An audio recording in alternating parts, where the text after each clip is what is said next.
Cultura Geral. Apoio. UniBH. Bolsas de 50% e 100%. Prova 17 de outubro. Inscreva-se. Caixa de Assistência OAB Nova Lima. Caminho seguro para os advogados de Minas Gerais. Instituto dos Advogados de Minas Gerais. Mais de 100 anos produzindo conhecimento, igualdade, fraternidade e liberdade.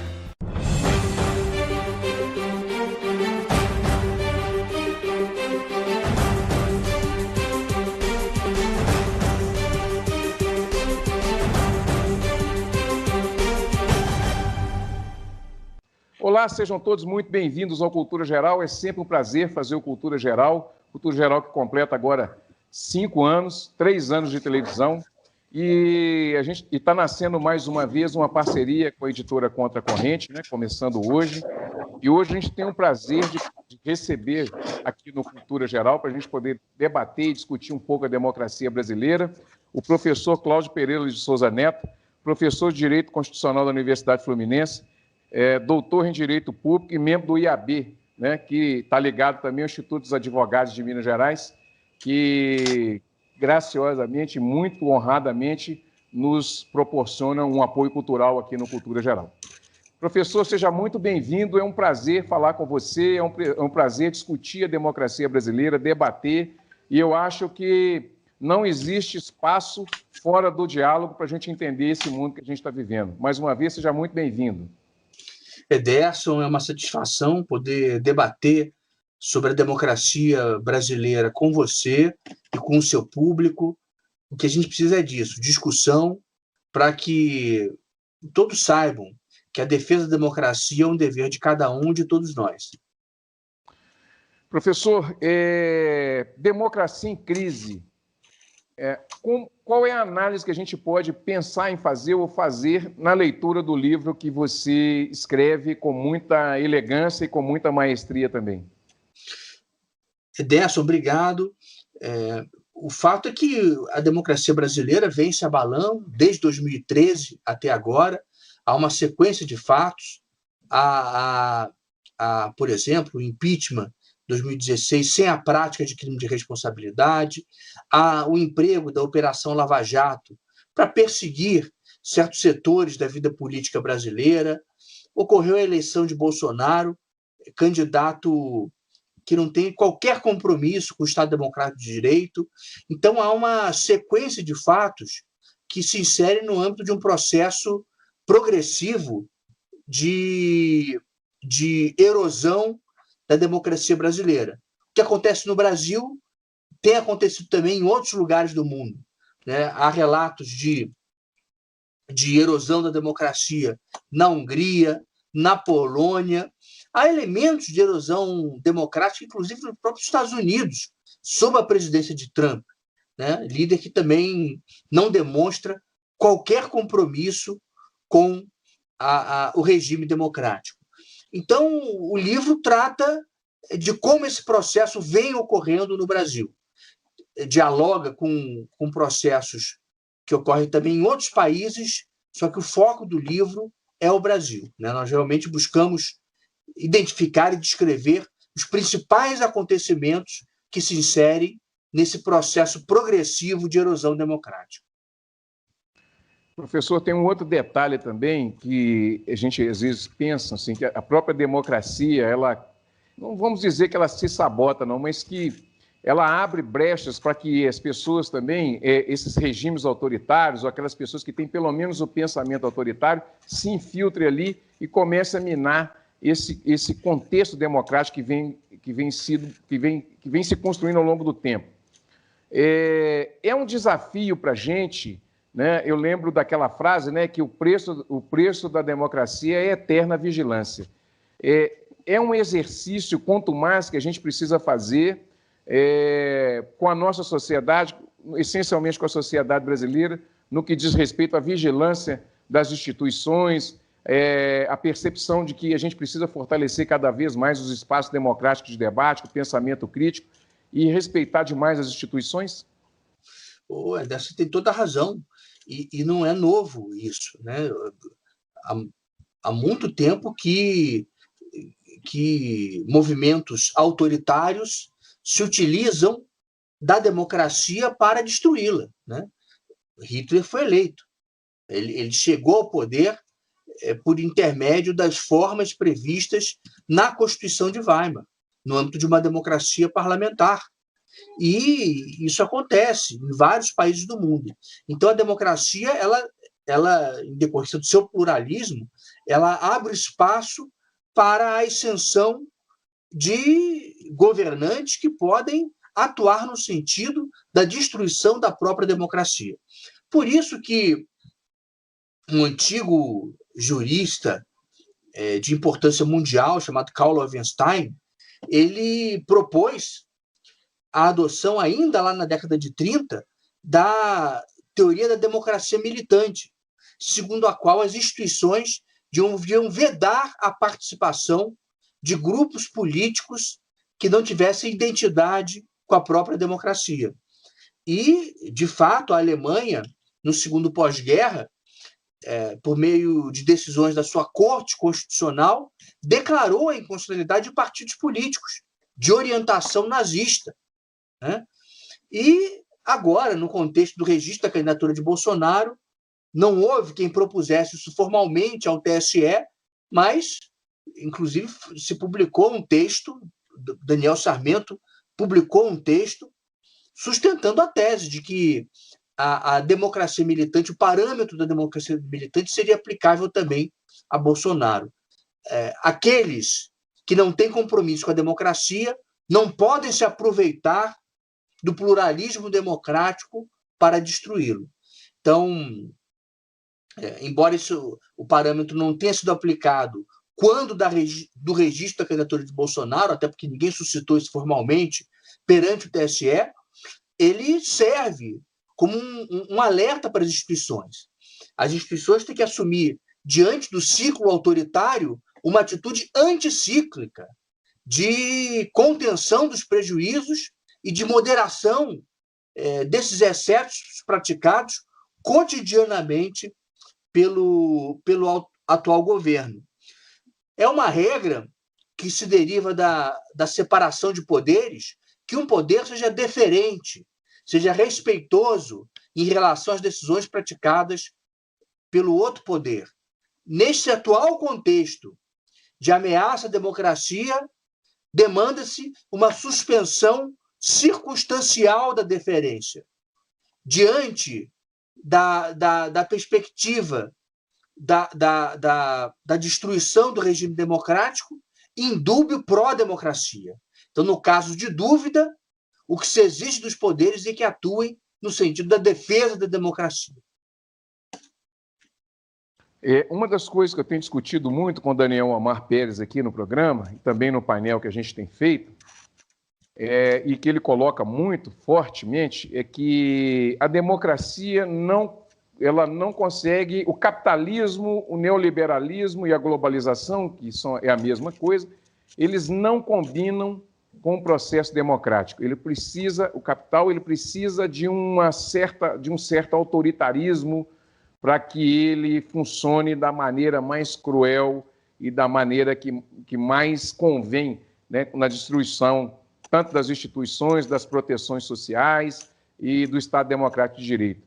Está por aí, professor, você entende também dessa forma que a gente precisa criar um mecanismo também de defesa da democracia para a distribuição de renda, para que o capital não corroa ou o capitalismo, ou o neoliberalismo, ou a globalização, que é fundada aí praticamente a partir da década de 80 com Reagan e com Thatcher, não corroam as nossas instituições e também as nossas garantias constitucionais? Você tem razão. Olha que dado relevante de se conhecer. Sabe-se que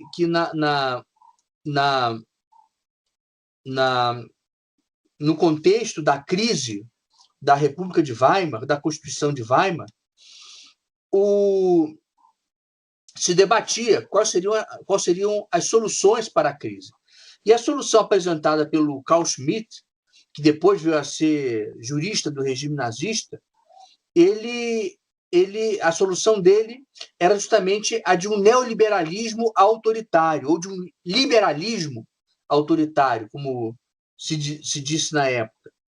E o Carl Schmitt sustentava justamente que o regime democrático pluralista fazia com que o Estado se sujeitasse a demandas redistributivas de todos os lados, demandas excessivas. Então, o Estado se tornava excessivamente amplo e fraco na visão dele. A tese sustentada por Carl Schmitt era de que o Estado deveria se retirar da esfera econômica e, para isso, precisava ser um Estado autoritário. Né? Então, a solução dele era um Estado autoritário em política, antiliberal em política. Né? A legitimação do líder político se daria por meio da aclamação das massas.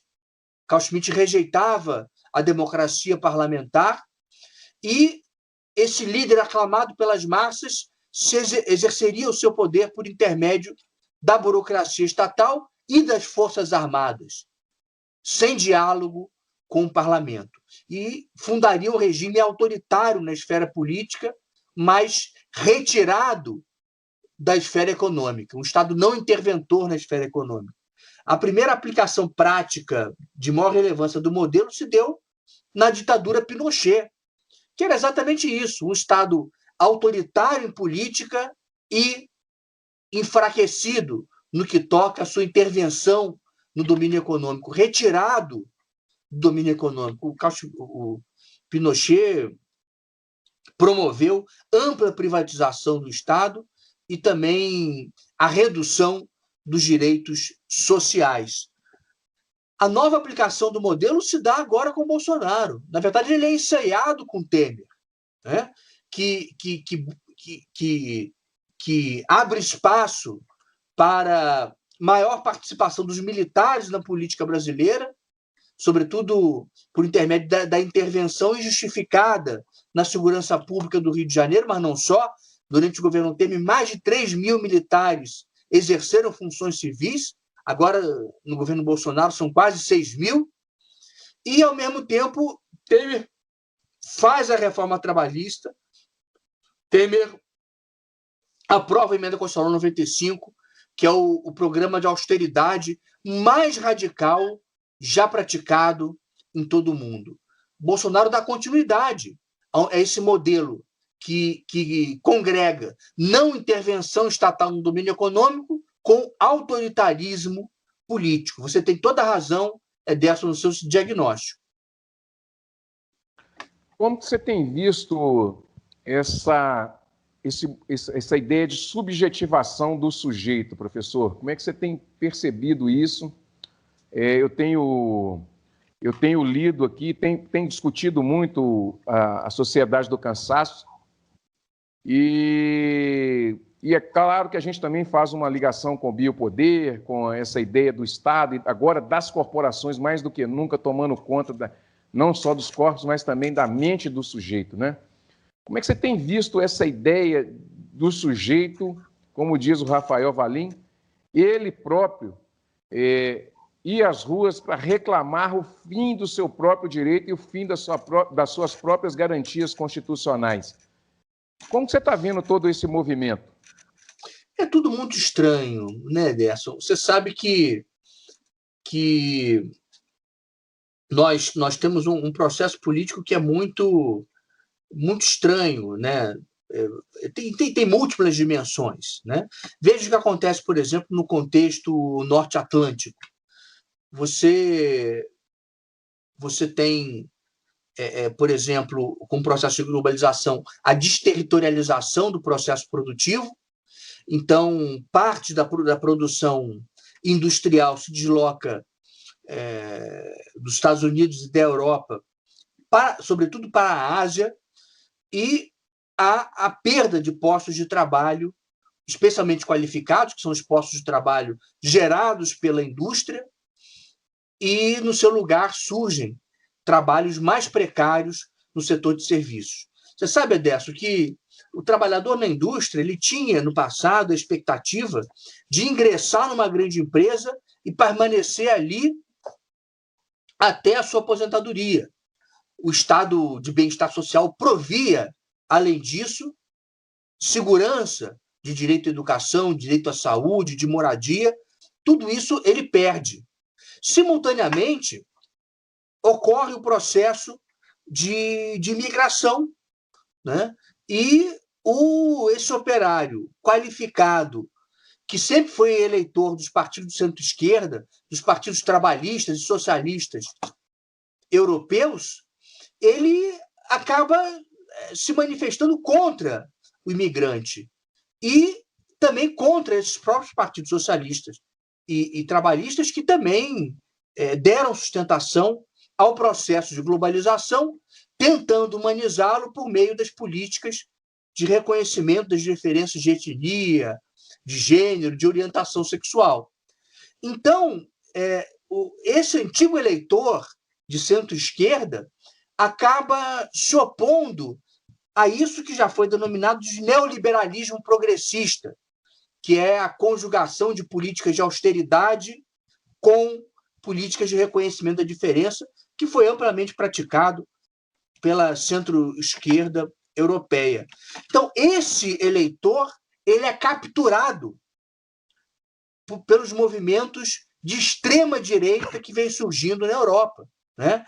Foi o deslocamento desses eleitores da centro-esquerda para a extrema-direita que permitiu, por exemplo, a aprovação do Brexit na Inglaterra, que conduziu agora a eleição do Trump nos Estados Unidos. Agora não, na eleição anterior, de Trump nos Estados Unidos. Então, é um movimento muito preocupante, né? É um eleitor que atua contra os movimentos que historicamente defenderam os seus direitos para recompor hierarquias sociais no plano da cultura, no plano da família, né? O sujeito era empregado na empresa, mas ele assumia posições hierárquicas medianas no extrato social em decorrência da injustiça das relações raciais, da injustiça das relações de gênero e do preconceito que vitimava também as diversas orientações sexuais. Então, esse operário passa a praticar o chamado elitismo de massas, né? Então, essa é uma explicação muito frequente que tem se dado mais para o contexto norte-atlântico, mas que também, em parte, vale para o nosso contexto periférico. Há vários outros fenômenos que concorrem para esse fenômeno que você relata, Ederson. É o caso, por exemplo, da formação de bolhas de identidade nas redes sociais, né? Que faz com que as pessoas se comuniquem cada vez mais no âmbito de bolhas formadas por quem compartilha das mesmas ideias, dos mesmos valores. E, cada vez mais, o sujeito deixa de dialogar com quem pensa diferente.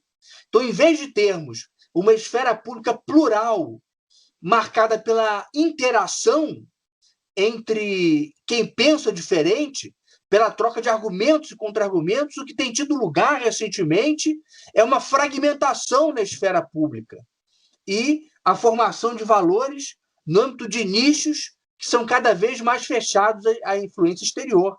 Isso é propiciado pela própria forma de organização das redes sociais, dominadas por algoritmos que funcionam com o propósito de maximizar o engajamento dos usuários das redes sociais. E a percepção é de que, na verdade, o que provoca maior engajamento é o contato com ideias que correspondem às suas pré-compreensões. Portanto, a própria estruturação da internet ela acaba conduzindo a essa fragmentação do ambiente digital. Então, Ederson, são múltiplos fatores que têm lugar na cultura contemporânea e concorrem para que o sujeito, muitas vezes, atue contra os seus interesses objetivos. Professor, a gente está vivendo um limite entre a ficção e a realidade? Acho que sim. Acho que a gente está vivendo uma situação que os romancistas teriam dificuldade de conceber, né? Quem imaginaria a vitória de um Bolsonaro, né? Bolsonaro inicia a vida política dele em decorrência da inviabilização da sua permanência nas Forças Armadas pelo fato de ter engendrado um plano, que era o plano de explodir bombas em unidades militares situadas no Rio de Janeiro e na adutora do Rio Guandu, que abastecia a cidade do Rio e que ainda abastece. E, em razão do seu radicalismo, ele pretendia fazer isso para protestar contra o baixo soldo dos militares. E por conta disso, a sua permanência nas Forças Armadas se inviabilizou, mas ele acabou angariando o apoio dos mais radicais. E com isso se elegeu sucessivamente, desde a década de 80 para cá. Mas sempre se elegeu como um candidato de início, como figura folclórica, que ninguém leva a sério. E o seu radicalismo, durante tantos anos, o conduziu a essa posição de figura folclórica, agora o conduziu à eleição a presidente da República com mais de 50 milhões de votos. Né?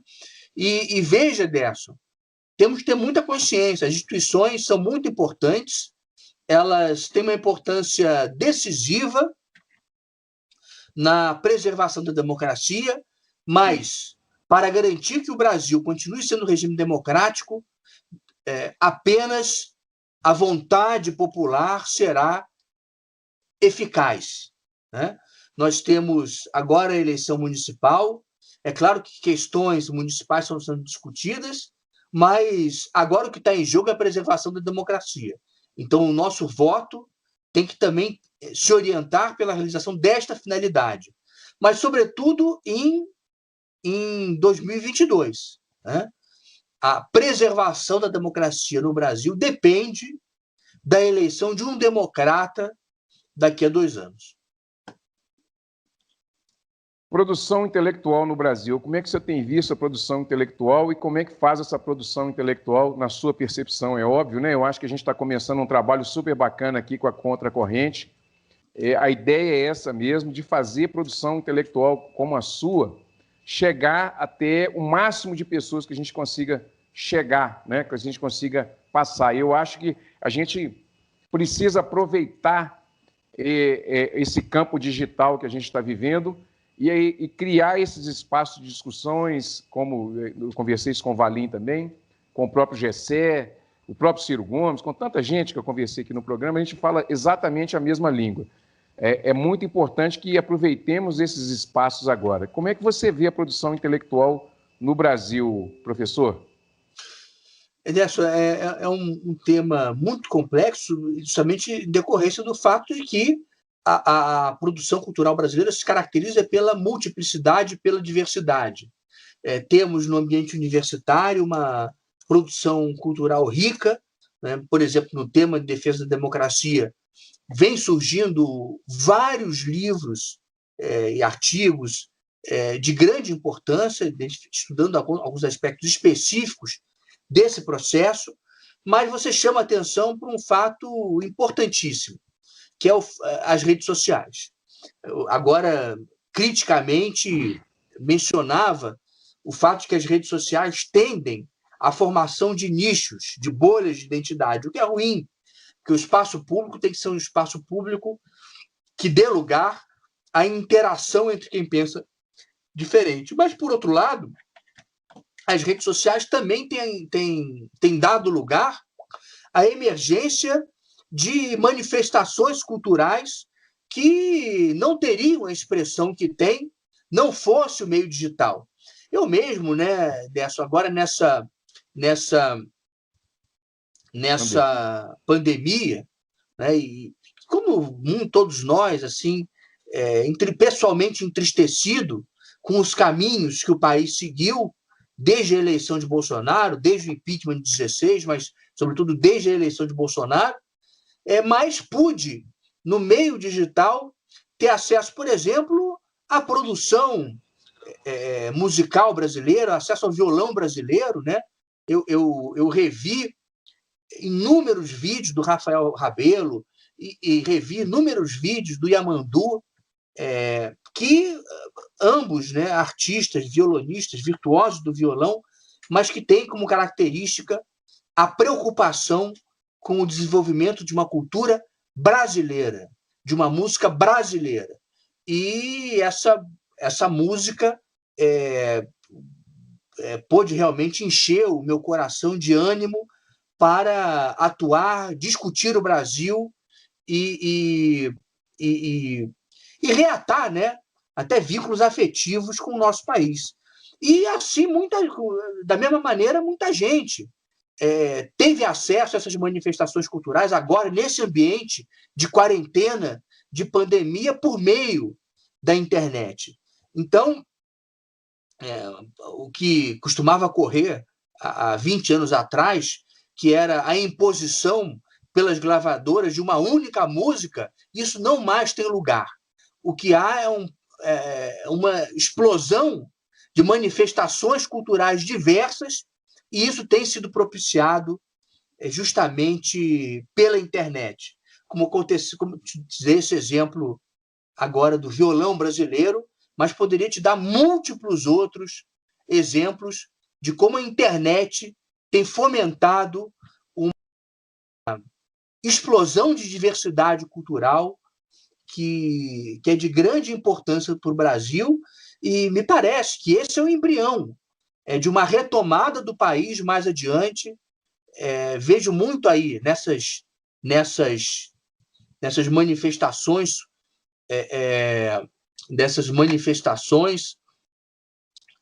culturais, que muitas vezes são manifestações culturais alternativas, mas que podem realmente inspirar o renascimento com toda a força da cultura brasileira. Eu não posso deixar de te perguntar, e é óbvio que o seu livro está totalmente ligado a essa pergunta, que é os ataques, né, às universidades e ao campo acadêmico. Você que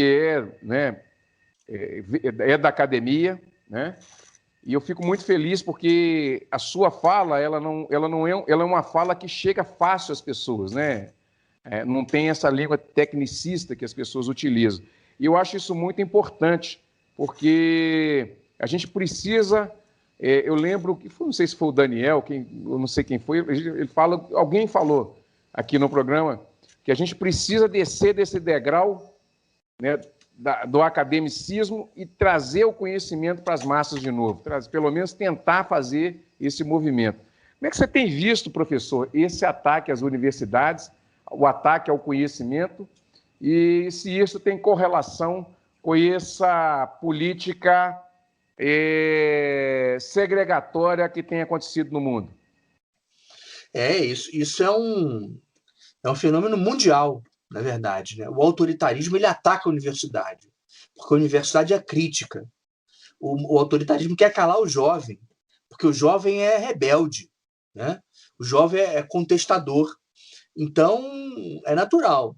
A universidade passará por grande desafio, né? Ele volta e meia ameaça com corte de verbas à universidade, com corte de verbas à pesquisa científica, agora quer impor dirigentes universitários que não têm compromisso com a democracia e com a universidade, mas sim com a orientação política do próprio governo, e cabe à universidade resistir, né?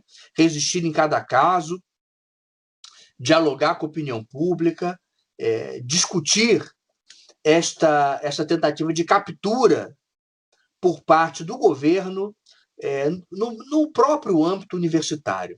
Que você sabe, Ederson, hoje em dia, a separação de poderes, né, não pode ser mais compreendida como mera tripartição de poderes entre executivo, legislativo e judiciário. Na verdade, cada ramo do Estado é integrado por instituições que são dotadas de autonomia. Isso no Brasil e no mundo. Uma das características centrais do bolsonarismo é tentar reduzir a autonomia dessas instituições. Tem feito isso com a FUNAI, tem feito isso com o IBAMA, fez isso até com o INPA, porque o INPA estava noticiando o aumento das queimadas na Amazônia. Até no INPA o governo interveio. É óbvio que interviria também nas universidades, mas cabe a nós resistir, né? O próprio ministro Fachin, esses dias, proferiu uma decisão liminar determinando que se nomeasse o primeiro lugar nas listas elaboradas pela própria comunidade universitária no que toca à seleção de reitores, né? Então, o espaço do judiciário também é um espaço de disputa.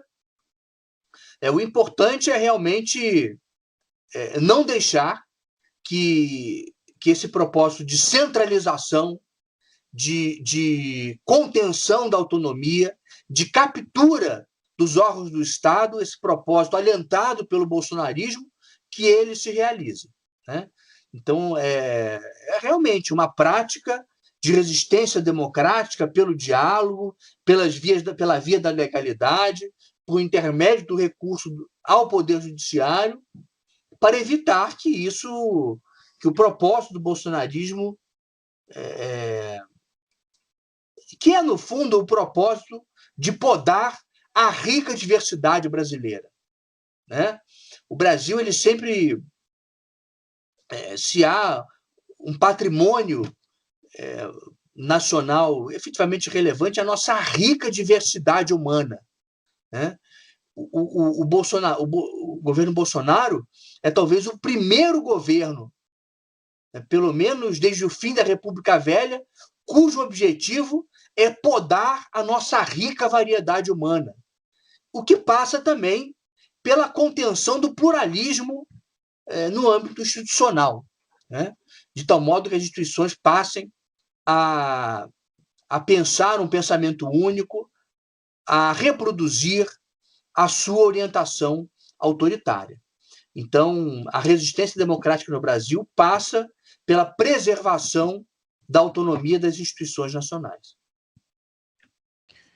Professor, para a gente encerrar, a crise no Brasil é um relato patológico do que a gente está vivendo nesse momento?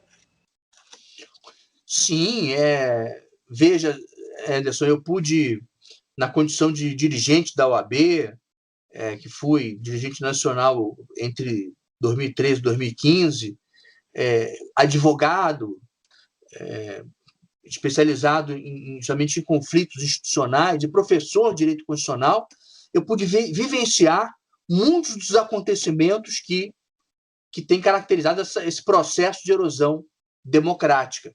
Então, entendi por bem que eu deveria reunir as informações colhidas durante todo esse período, os documentos colhidos durante todo esse período, as impressões que eu obtive por meio de diálogos com as pessoas que, inclusive, protagonizaram esses processos. E, além disso, as minhas pesquisas no âmbito acadêmico sempre se concentraram justamente no tema da relação entre direito e democracia. Então, eu tinha desenvolvido um instrumental teórico para fazer essa análise. Ano passado, fiz a redação do livro. Agora, com a quarentena, acabei conseguindo me concentrar na finalização do trabalho e pude publicar. Então, na verdade, o trabalho é resultado dessa organização dessas informações reunidas por esse tempo e também de um impulso, que é um impulso ético, que tem que ser cultivado por cada um de nós, de fazer o que tiver a nosso alcance para manter a democracia brasileira viva, né? Então, essas foram as motivações para ter escrito o texto. Então, é um texto de relato factual e é um texto também crítico e também um texto que busca prover à cidadania instrumentos para realizar a resistência democrática. Bom, chegamos ao final do Cultura Geral. Eu conversei aqui com o Dr. Cláudio Pereira Souza Neto, autor do livro Democracia em Crise no Brasil, professor de Direito Constitucional da Universidade Fluminense, doutor em Direito Público e membro do IAB, dentre tantas outras funções. Professor, muito obrigado pela sua participação aqui no Cultura Geral. Espero ter você aqui mais vezes para a gente poder discutir, tanto aqui no Cultura Geral, como também no Cultura Geral Painel, no futuro, para a gente poder discutir a democracia brasileira com tantos pensadores que têm passado por aqui. Muito obrigado, viu? Décio, obrigado, parabéns pelo trabalho, que é um trabalho fundamental, é um trabalho que se caracteriza por essa preocupação de se comunicar com o público, mas, ao mesmo tempo, se comunicar qualificando o debate, trazendo diferentes visões. É uma grande satisfação poder participar aqui do Cultura Geral. Gente, chegamos ao final do Cultura Geral. Um grande abraço e voltamos amanhã com mais uma pauta super especial aqui. Um grande abraço e até amanhã, se Deus quiser. Cultura Geral. Apoio. UniBH. Bolsas de 50% e 100%. Prova 17 de outubro. Inscreva-se. Caixa de Assistência OAB Nova Lima. Caminho seguro para os advogados de Minas Gerais. Instituto dos Advogados de Minas Gerais. Mais de 100 anos produzindo conhecimento, igualdade, fraternidade e liberdade.